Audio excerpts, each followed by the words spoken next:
upon graduating Michigan, I didn't take a direct path to where I am now. I applied to film school, I studied pre-med for 1 year, and I worked in ad sales. It took me a little while to figure out exactly what I want to do. While it would be great to find that ideal job right out of college, it's somewhat unrealistic. So don't feel guilty that it might take you a few years and a few jobs to find that sweet spot in your professional career. Be patient in the beginning while you figure out exactly what you want to do. Don't let your family and friends discourage you in following a path that you want to take.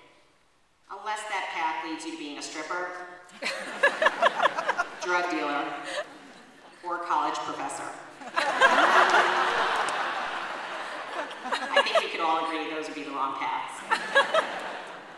Spend these early months and years in your careers learning as much as you can, making as many contacts as possible, and creating a good reputation. None of those things should exist without the other.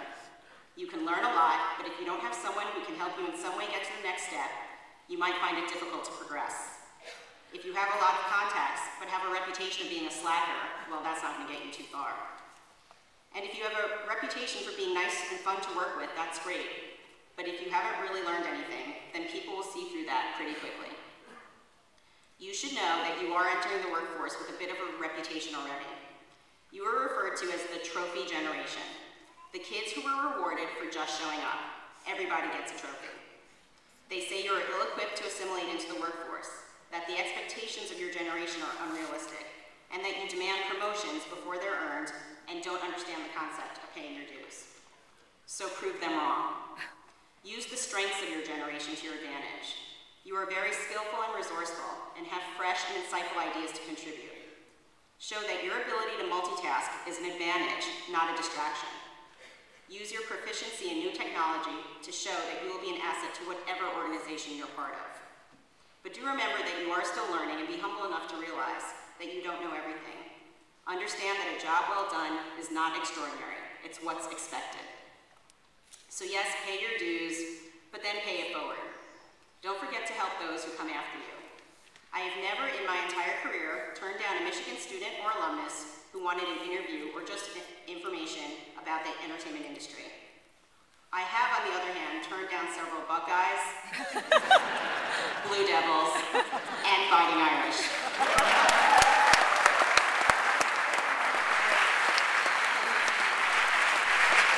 That may be wrong, but it makes me feel really good. I think one of the greatest things I learned in my 4 years at the school was pride. I am so proud to be a graduate of the University of Michigan. Where did you go to college is probably the most common question you'll be asked for the rest of your lives. The excitement every time I get to say, Michigan, that's pride. Always be proud that you too can say you graduated from this school. Recently, my friends and I sent a bouquet of flowers to our friend's father who had just had surgery. We signed the card from the Michigan girls.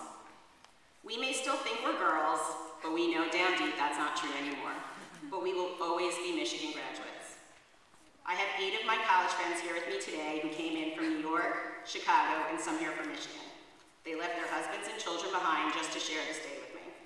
I think this exemplifies how strong the friendships you make in college can be. But you do need to work on them. Make sure you make every attempt to see each other, even if it means jumping on a plane. Go to every bachelor party, bridal shower, and wedding.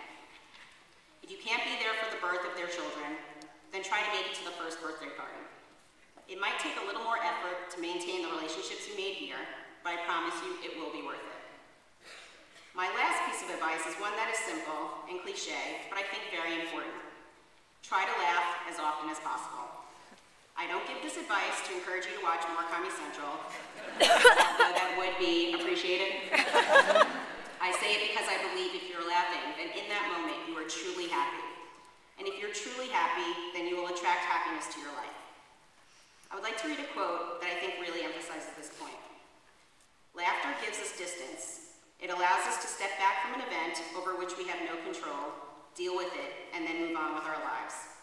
People with a sense of humor tend to be less egocentric and more realistic in their view of the world, more humble in moments of success, and less defeated in times of travail. I certainly don't delude myself that there aren't more important things to do in life than make people laugh, but I can't imagine anything that would bring me more joy. That quote was from a speech Bob Newhart gave a number of years ago.